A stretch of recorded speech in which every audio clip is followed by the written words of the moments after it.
Ayan guys, pupunta na kami sa Jacob's Well. This is the gate.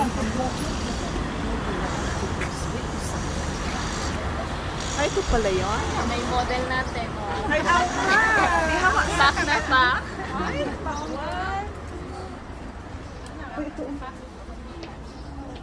Ay, kahit pag-picture ito tayo.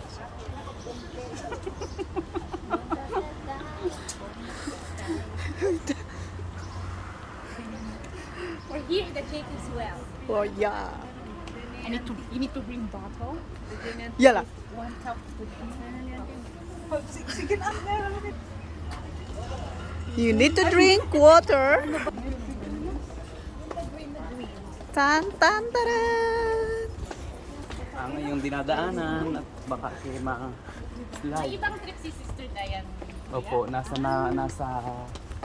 Pardon.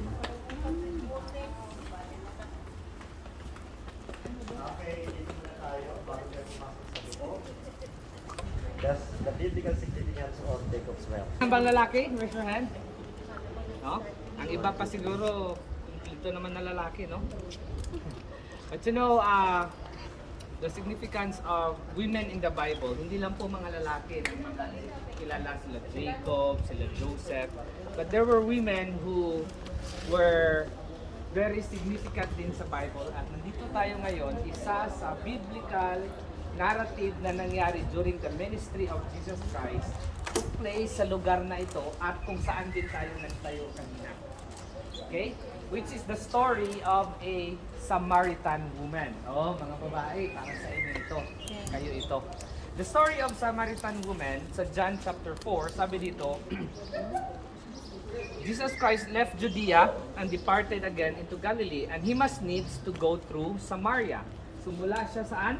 Sa Judea, papunta siya ng saan yung Galilee, north na natin yon.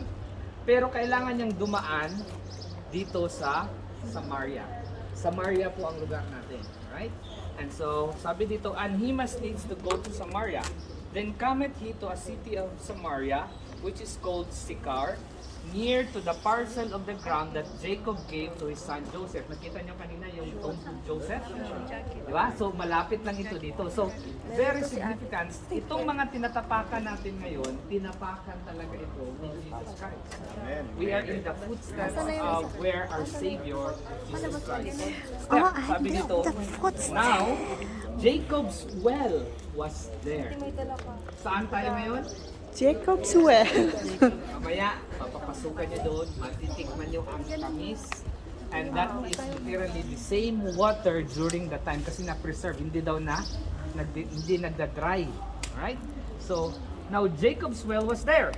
Jesus therefore being wearied, pagod siya sa journey, sat thus on the well. So, inupuan niya ni Jesus Christ.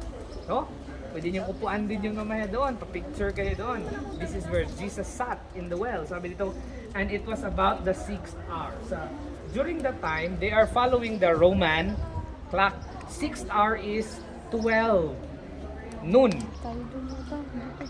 Imagine niyo, wala pa siya mga maraming shades, medyo mainit. Kanina nandun tayo, 9:30, medyo mainit-init. At during the 12 noon, sabi dito, there cometh a woman of Samaria to drink water.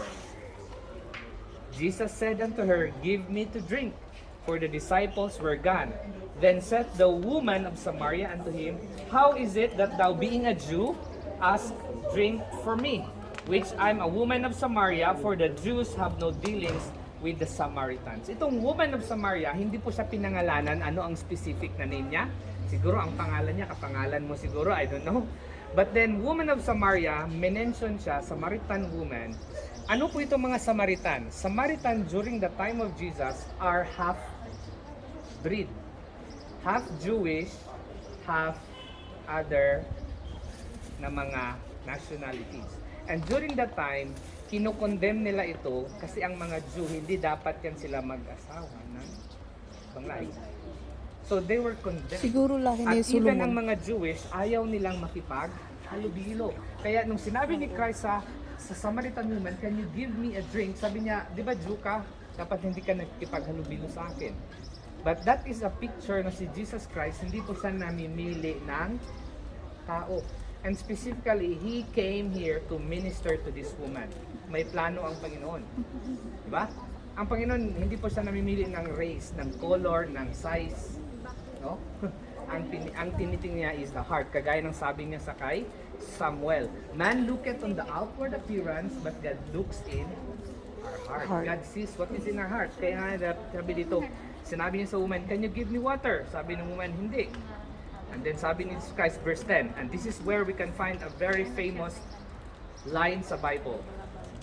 Jesus answered unto her, if thou knewest the gift of God and who it is, kung sino itong nagsasalita or kausap mo, sabi niya, give me to drink, thou wouldest ask of him, and he would have given thee living water. Dito natin makita ngayon ang picture ni Jesus Christ. Sabi niya, yes, ang tubig na ito, mauuhaw ka pa rin kahit marami kang mainom, but ako, I am the living water. Kung alam mo lang kung sino ang kausap mo, at nung sinabi ni Jesus Christ, sabi ng babae, Sir, can you give me that water? Bakit excited siya, nabigyan siya? Kasi uhaw siya. And do you think saan siya taga? Samaritan siya. Saan banda nakastay ang taga Samaritan? Doon, yung sa bundok natin. At bumababa siya 12 noon. Bakit 12 noon? Some scholars would say dahil ang buhay niya, dito sinabi ni Christ sa kanya na marami siyang partner. Hindi lang isa.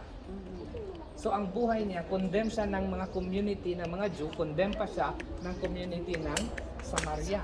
Kaya kung mag-i-give man siya dito, bitbit ang kanyang galon, imagine ibababa niya yun. Alas 12, aakyat sa balik, mas pinili niyang oras na yun dahil mayroon siyang condemnation na nafe-feel, nahihiya siya. But you know, Jesus Christ, whatever situation you are, may kasalanan ka man, nasa kasalanan ka man, He can reach you out. His grace is sufficient.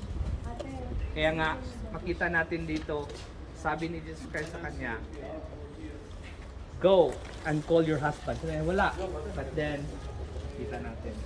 So nung sinabi ni Christ sa kanya na alam ko ang buhay mo, na-realize niya, ay hindi ito basta-bastang tao. Sinabi niya sa verse 19. The woman said unto her, Sir, I perceive that thou art a prophet. Our fathers worship in this mountain, and you say that Jerusalem is a place of worship. And Jesus said unto her, Woman, believe me, the hour comes, and ye shall neither in this mountain or in Jerusalem worship the Father. Ye worship what ye know not. What you worship for salvation is of the Jews. But, sabi daw, the hour comes and now is when the true worshipers shall worship the Father in spirit and in truth. For the Father seeketh such to worship Him. God is a spirit, and they that worship Him must worship Him in spirit. Amen. Kaya sabi ni Pastor Kaya, when we worship, dapat walang graven idols because spirit, God is present everywhere. Yan nga. So makita natin dyan. And so, this is the picture. Itong Samaritan woman, na-encounter niya si Jesus. And the rest become history. Nabago ang buhay niya. She repented. She understood na nagkasala siya. At nung nakilala niya si Jesus Christ, the living water, ang buhay niya nabigyan ng maayos na direction. Diba? Water cleanses, correct? Hindi tayo pwedeng maligo, maghugas na walang tubig. Water give us refreshment. Hindi tayo pwedeng mabuhay na walang water. It is the universal solvent. And Jesus Christ picture Himself, I am the living water. Kaya kailangan natin siya for cleansing and for life. Kaya mga kapatid, if you are here right now, I don't know what situation you're in. Gaya ng Samaritan woman, lugmok man siya sa hindi maayos na relasyon, sa hindi maayos na buhay, may kasalanan, there is still chance to repent. Sabi ni Pastor Kaya, believe on the Lord Jesus Christ. Mayroong kapatawaran because Jesus came to fix you. Sabi mo sa kapatid mo, Jesus wants to fix you. Jesus want to fix me. Amen. Diba? Sabi mo sa kanya, magpaayos ka naman. Amen. Jesus. Nahayos ka. Lumapit ka sa kanya. Come to Him.